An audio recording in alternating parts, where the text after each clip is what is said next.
ಪ್ರಭು ಯೇಸುವಿನಲ್ಲಿ ಅನುಗ್ರಹಿತರಾದ ಪ್ರಿಯರೇ, ನಿಮ್ಮೆಲ್ಲರಿಗಾಗಿ ಪ್ರಾರ್ಥಿಸುತ್ತೇನೆ. Daily blessing ಎಂಬ ವಚನ ಶುಶ್ರೂಷೆಯಲ್ಲಿ ಅನೇಕರಿಗೆ ದೇವರ ಜೀವವುಳ್ಳ ವಾಕ್ಯವನ್ನು, ಶಕ್ತಿ ಇರುವ ವಾಕ್ಯವನ್ನು ನಿಮಗೆ ತಲುಪಿಸಲು ಸಾಧ್ಯವಾಗುತ್ತಿರುವುದಕ್ಕಾಗಿ ದೇವರಿಗೆ ಕೃತಜ್ಞತೆಯನ್ನು ಸಲ್ಲಿಸುತ್ತೇನೆ. ಈ ವಾಕ್ಯ ನಿಮ್ಮ ಜೀವನದಲ್ಲಿ ಅನೇಕ ಅದ್ಭುತಗಳನ್ನು ಮಾಡಲಿ. ವಾಕ್ಯವಾಗಿದೆ ನಮ್ಮ ಜೀವನದ ಶಕ್ತಿ, ಬಲ, ಕೃಪೆಯಾಗಿ ಸೌಖ್ಯವಾಗಿ ಫಲ ಕೊಡುವುದು.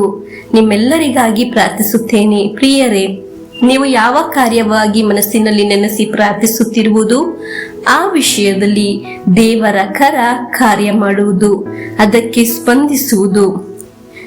ಇಂದು ಅದನ್ನು ಅನುಭವಿಸಲು ನಿಮಗೆ ಸಾಧ್ಯವಾಗಲಿ. ಪವಿತ್ರಾತ್ಮರೇ, ಹಿಡಿದು ಬನ್ನಿರಿ. ಇಂದು ನಾವು ಆಲಿಸುವ ದೇವರ ವಾಕ್ಯ ಯೆರೆಮೀಯನ ಗ್ರಂಥ 29ನೇ ಅಧ್ಯಾಯ 11ನೇ ವಾಕ್ಯವನ್ನು ಆಲಿಸೋಣ. ನಾನು ನಿಮ್ಮ ವಿಷಯದಲ್ಲಿ ಮಾಡಿಕೊಂಡ ಆಲೋಚನೆಗಳನ್ನು ನಾನು ಮಾತ್ರ ಬಲ್ಲೆ.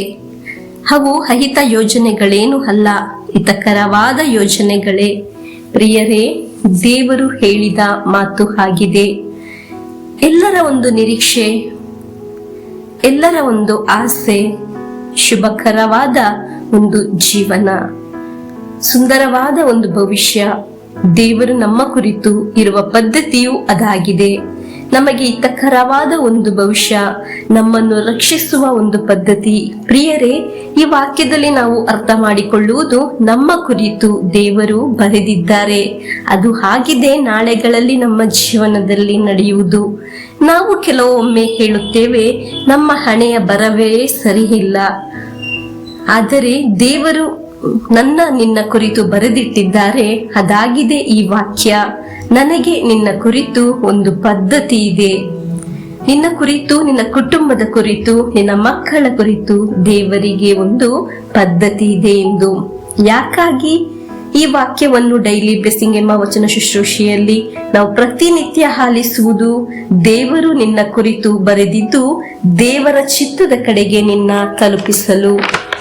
ಅದಕ್ಕಾಗಿ ನಾವು ಪ್ರಾರ್ಥಿಸುವುದು. ಹಾಲೆಲೂಯಾ. ಬೇರೆಯವರು ಹೇಳಿದ್ದು ಅಲ್ಲ ನಿನ್ನ ಜೀವನದಲ್ಲಿ ಸಂಭವಿಸುವುದು. ನಾವು ಎದುರೇ ಇರುವುದು ಅದಾಗಿದೆ. ಆ ಜ್ಯೋತಿಷ್ಯರು, ಆ ಮಂತ್ರವಾದಿಗಳು, ನಮ್ಮ ಮೇಲೆ ಹೊಟ್ಟೆ ಕಿಚ್ಚಿರುವವರು, ನಮ್ಮನ್ನು ಇಷ್ಟ ಇಲ್ಲದವರು ಹಲವರು ಬರೆದಿದ್ದು ಅಲ್ಲ ನಮ್ಮ ಜೀವನದಲ್ಲಿ ಸಂಭವಿಸುವುದು. ಮನುಷ್ಯನು ಹೇಳಿದಲ್ಲ, ಬರೆದಿದ್ದು ಅಲ್ಲ, ವಿಧಿ ಹೇಳಿದ್ದು ಅಲ್ಲ, ನಿನ್ನ ಜೀವನದಲ್ಲಿ ನಡೆಯುವುದು. ದೇವರು ಬರೆದಿದ್ದು ಮಾತ್ರವೇ ನಿನ್ನ ಜೀವನದಲ್ಲಿ ನಡೆಯುವುದು.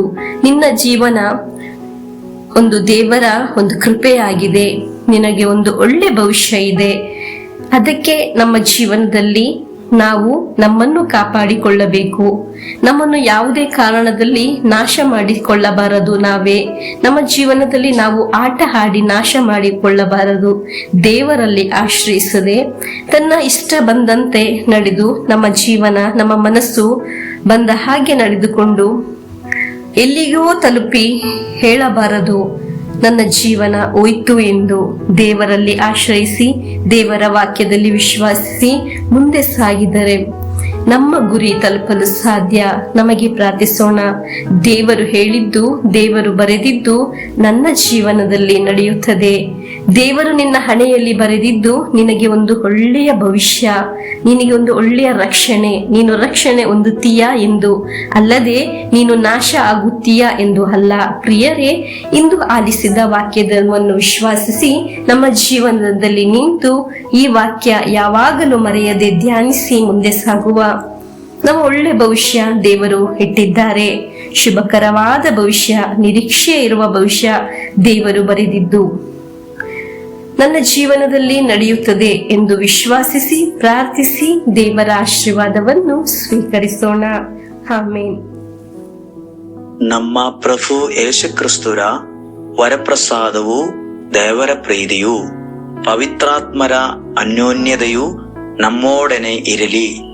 ರೋಗಗಳಿಂದ, ಅಪಘಾತದಿಂದ, ದುರ್ಮರಣದಿಂದ, ಅಗಾಲಿದ ಮರಣದಿಂದ, ಅಸೂಯೆಯಿಂದ, ಮೋಸೆ ವಂದನೆ ಇರಿಂದೆಲ್ಲ ದೇವರು ನಮ್ಮನ್ನು ಸಂರಕ್ಷಿಸಲಿ. ಹಾಲೆಲೂಯಾ. ಆಮೆನ್.